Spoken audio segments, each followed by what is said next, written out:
আসসালামু আলাইকুম।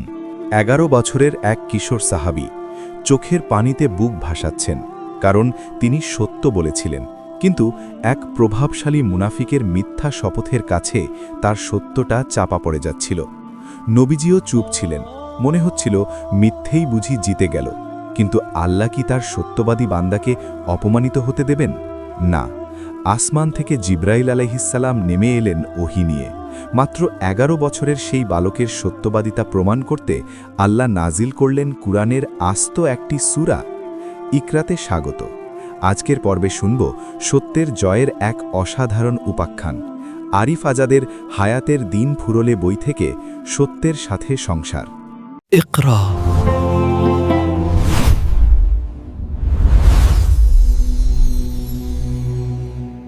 শিরোনাম: সত্যের সাথে সংসার। অংশ ১।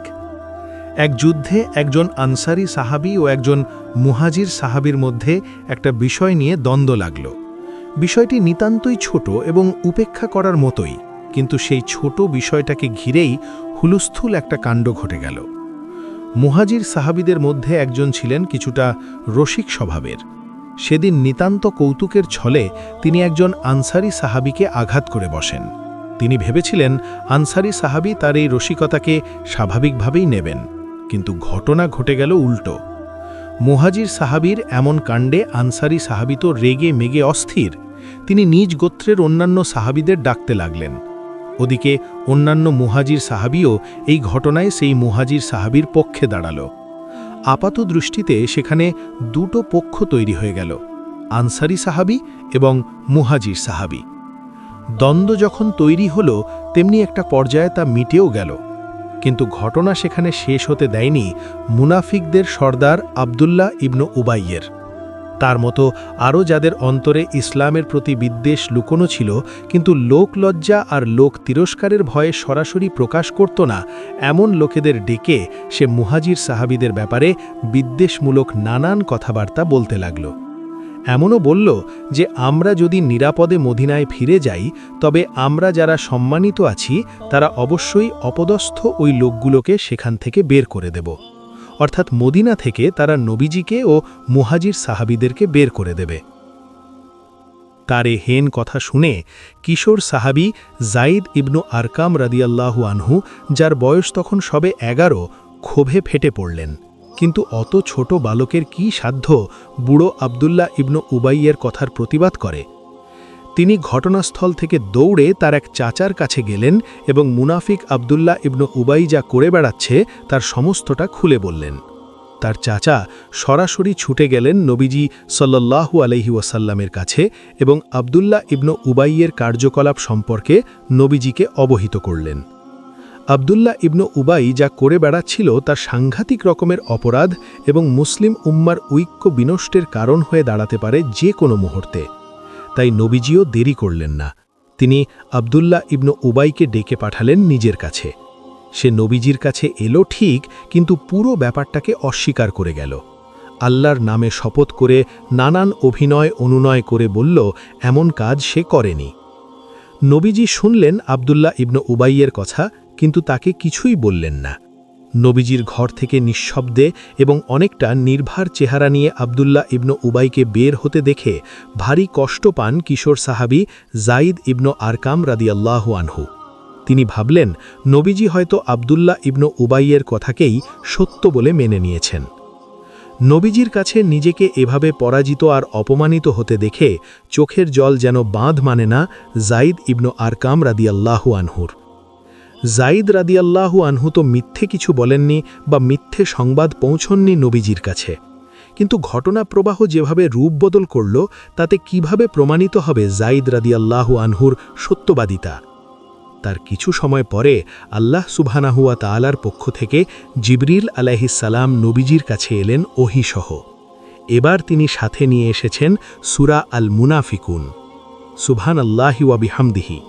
১১ বছরের ছোট্ট এক কিশোর সাহাবী যায়েদ ইবনু আরকাম রাদিয়াল্লাহু আনহুর সত্যবাদিতা প্রমাণের ভার স্বয়ং আল্লাহ সুবহানাহু ওয়া তাআলা নিয়েছেন। আমি ভাবি সাহাবী জাইদের কান্না, চাপা কষ্ট আর দুঃখের সময়টাকে কতটা গুরুত্ব দিলে আল্লাহ সুবহানাহু ওয়া তাআলা সেই ঘটনার পরিপ্রেক্ষিতে কুরআনের একটি সূরা নাজিল করে দেন। আল্লাহু আকবার। তারপর কি হলো জানেন? নবীজি জাইদ ইবনু আরকাম রাদিয়াল্লাহু আনহুকে ডেকে পাঠালেন। জাইদ উপস্থিত হলে তিনি তাকে তিলাবত করে শোনালেন সদ্যই নাজিল হওয়া সূরা আল মুনাফিকুন, সেই সূরা যে সূরা নাজিল হয়েছে তার সত্যবাদিতার সাক্ষ্য হিসেবেই। সুবহানাল্লাহ। একসাথে কতগুলো চমৎকার ঘটনা ঘটে গেল জাইদ ইবনু আরকাম রাদিয়াল্লাহু আনহুর জীবনে। তাকে সত্যবাদী প্রমাণ করতে স্বয়ং আল্লাহ সুবহানাহু ওয়া তাআলা সূরা নাজিল করেছেন। স্বয়ং নবীজির মুখ থেকে শুনেছেন সদ্যই নাজিল হওয়া কুরআনের সেই সূরাটা। মাত্র 11 বছর বয়সে আসমান ও জমিন দুই জায়গাতেই অনন্য মর্যাদার অধিকারী হয়ে গেলেন তিনি। অংশ 2। আমরা যদি আসহাবে কাহাফের সেই যুবকদের দিকে তাকাই, সত্যের উপর অটল থাকতে একদিন যারা মিথ্যের শেকল ভেঙে পালিয়েছিল, গোটা সমাজ যখন মিথ্যের মোহে অন্ধ হয়ে গেল, ফিতনার সেই কঠিন সময়েও তারা মাথা নত করেনি অসত্যের কাছে। দিন শেষে কিন্তু বিজয়মালা তাদের গলাতেই উঠল। আল্লাহ সুবহানাহু ওয়া তাআলা কি অভাবনীয় উপায়ে হেফাজত করলেন তাদের ঈমান এবং তাদেরও। যারা মিথ্যেকে আগলে ধরেছিল তাদের ঠাঁই হলো ইতিহাসের আস্তাকুড়ে। আর যে কয়েকজন যুবক নিজেদের ঈমানকে বাঁচাতে গুহার মধ্যে আশ্রয় নিল, তাদের স্মরণ আর মর্যাদাকে যুগ যুগান্তরের জন্য আল্লাহ সুবহানাহু ওয়া তাআলা জিইয়ে রাখলেন। কিয়ামত পর্যন্ত যতজন লোক কুরআন থেকে সূরা আল কাহাফ তিলাওয়াত করবে, শুরুতেই জেনে যাবে সত্যবাদী সেই তরুণদের কথা। সুবহানাল্লাহি ওয়া বিহামদিহি। আসহাবে কাহাফের সেই যুবক দল আর সাহাবী জাইদ ইবনু আরকাম সত্যকে উঁচিয়ে ধরতে তাদের মাঝে কোনো হীনমন্যতা কাজ করেনি। ভুল না শুদ্ধ এমন দ্বিধাদ্বন্দ্ব তাদের মনে দানা বাঁধেনি। তারা জানতেন কোনটা সত্য আর কোনটা মিথ্যে, আর জানতেন বলেই নির্দ্বিধায় তারা বেছে নিতে পেরেছিলেন সত্যের পথটাকে।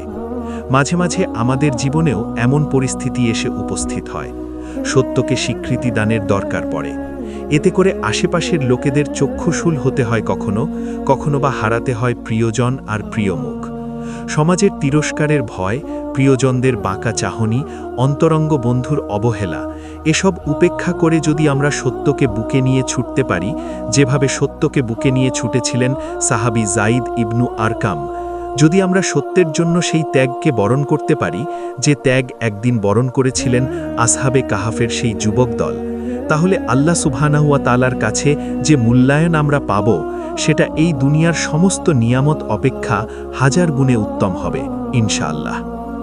আল্লাহর দিনকে আঁকড়ে ধরতে গিয়ে যদি আমরা মিথ্যের সাথে সখ্যতা না গড়ে যদি ছুঁড়ে ফেলতে পারি অসত্যের জঞ্জালকে, নির্ভীক চিত্তে যদি ঘোষণা করতে পারি দ্বীনের ব্যাপারে নিজেদের অটুট অবস্থান, দুনিয়া এবং আখিরাতে আল্লাহ সুবহানাহু ওয়া তাআলা অবশ্যই আমাদের সম্মানিত করবেন। কুরআনে আল্লাহ ঘোষণা করেছেন যে উত্তমভাবে কাজ করে আমি তার কর্মফল বিনষ্ট করি না। সত্যের পক্ষে দাঁড়ানোর পুরস্কার আসহাবে কাহাফের যুবক দল পেয়েছে। আল্লাহ সুবহানাহু ওয়া তাআলা তাদের ৩০৯ বছর ঘুম পাড়িয়ে রাখেন একটা গুহার মাঝে। যে মিথ্যে ইলাহ, কলুষিত সমাজ আর অত্যাচারী রাজার হাত থেকে নিজেদের ঈমান বাঁচাতে তারা একদিন পালিয়েছিল, সুদীর্ঘকালের সেই অলৌকিক ঘুম ভাঙার পরে চারপাশে তারা নতুন এক সমাজ আর নতুন এক পরিবেশ দেখতে পেল। সেই সমাজে সকলে আল্লাহর একত্ববাদের অনুসারী। সেখানে অত্যাচার, নির্যাতন নেই ঈমান হরণ করতে আসা জালিম কোনো রাজার বরকন্দাজ। কলুষিত সময়ের বিষ বাষ্প থেকে আল্লাহ সুবহানাহু ওয়া তাআলা তাদেরকে পরিশ্লিত, সুন্দর আর প্রশান্তিতে ভরা একটা সমাজে এনে উপস্থিত করেছেন।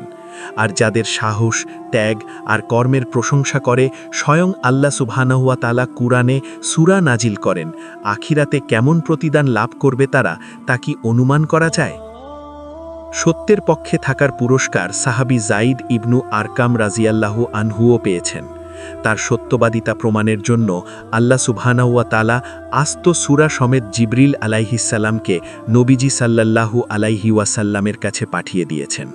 কুরআনের আস্ত একটা সূরা নবীজির মুখ থেকে শোনার সৌভাগ্য যে কত বিশাল তা কল্পনাও করা যায় না, এবং যার সত্যবাদিতা প্রমাণের কাজে স্বয়ং আল্লাহ সুবহানাহু ওয়া তাআলা এগিয়ে আসেন, আখিরাতে তার পুরস্কারটা কত বিশাল হতে পারে। সুবহানাল্লাহি ওয়া বিহামদিহি।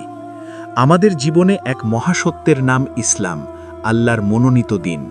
সেই সত্যকে ধারণ করতে গেলে অস্বীকার করতে হবে জগতের সমস্ত জঞ্জালকে।